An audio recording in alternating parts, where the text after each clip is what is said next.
जय श्री कृष्णा। आज हम श्रीमद् भगवद गीता के प्रथम अध्याय का 20वां श्लोक का वर्णन करने जा रहे हैं। इस अपूर्व ज्ञान से आप सबका कल्याण हो। श्लोक। अथाह व्यवस्थितान् दृष्ट्वा धातराष्ट्रान् कपिध्वजा प्रवृत्ते शस्त्र संपाते धनुरुद्यमे पांडवः ऋषिकेशम तदा वाक्यमिद्माह महीपते। भावार्थ। हे राजन, इसके बाद कपिध्वज अर्जुन ने मोर्चा बांधकर डटे हुए धृतराष्ट्र संबंधियों को देखकर उस शस्त्र चलाने की तैयारी के समय धनुष उठाकर ऋषिकेश श्री कृष्ण महाराज से यह वचन कहा। हे अच्युत, मेरे रथ को दोनों सेनाओं के बीच में खड़ा कीजिए। व्याख्या। अतः इस पद का तात्पर्य है कि अब संजय भगवान श्री कृष्ण और अर्जुन के संवाद रूप भगवद गीता का आरंभ करते हैं।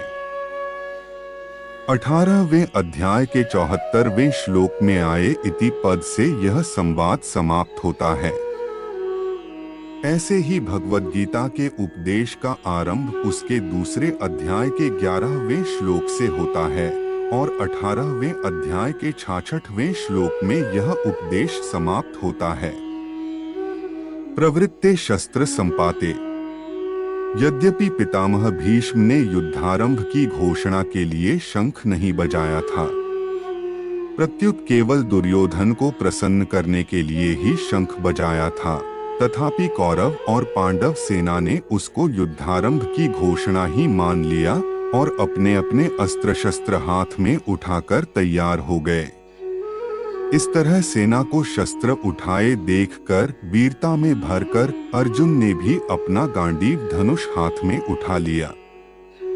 व्यवस्थितान् धातराष्ट्रान् दृष्ट्वा। इन पदों से संजय का तात्पर्य है कि जब आपके पुत्र दुर्योधन ने पांडवों की सेना को देखा तब वह भागा भागा द्रोणाचार्य के पास गया, परंतु जब अर्जुन ने कौरवों की सेना को देखा तब उनका हाथ सीधे गांडीव धनुष पर ही गया। धनुरुद्यमे। इससे मालूम होता है कि दुर्योधन के भीतर भय है और अर्जुन के भीतर निर्भयता है, उत्साह है, वीरता है। कपिध्वज। अर्जुन के लिए कपिध्वज विशेषण देकर संजय धृतराष्ट्र को अर्जुन के रथ की ध्वजा पर विराजमान हनुमान जी का स्मरण कराते हैं। जब पांडव वन में रहते थे तब एक दिन अकस्मात वायु ने एक दिव्य सहस्र दल कमल लाकर द्रौपदी के सामने डाल दिया। उसे देखकर द्रौपदी बहुत प्रसन्न हो गई और उसने भीमसेन से कहा कि वीरवर, आप ऐसे बहुत से कमल ला दीजिए। द्रौपदी की इच्छा पूर्ण करने के लिए भीमसेन वहां से चल पड़े। जब वे कदली वन में पहुंचे तब वहां उनकी हनुमान जी से भेंट हो गई। उन दोनों की आपस में कई बातें हुई। अंत में हनुमान जी ने भीमसेन से वरदान मांगने के लिए आग्रह किया तो भीमसेन ने कहा कि मेरे पर आपकी कृपा बनी रहे।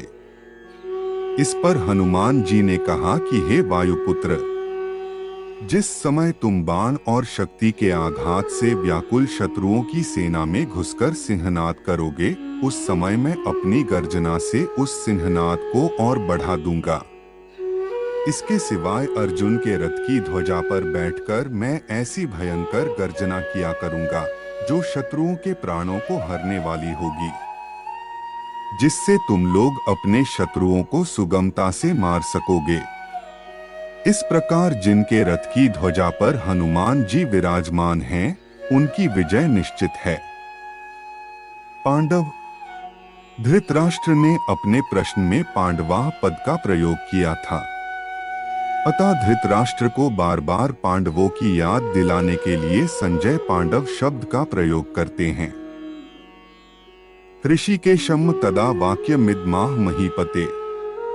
पांडव सेना को देखकर दुर्योधन तो गुरु द्रोणाचार्य के पास जाकर चालाकी से भरे हुए वचन बोलता है, परंतु अर्जुन कौरव सेना को देखकर जो जगत गुरु हैं, अंतर्यामी हैं, मन बुद्धि आदि के प्रेरक हैं, ऐसे भगवान श्री कृष्ण से शूरवीरता, उत्साह और अपने कर्तव्य से भरे हुए वचन बोलते हैं।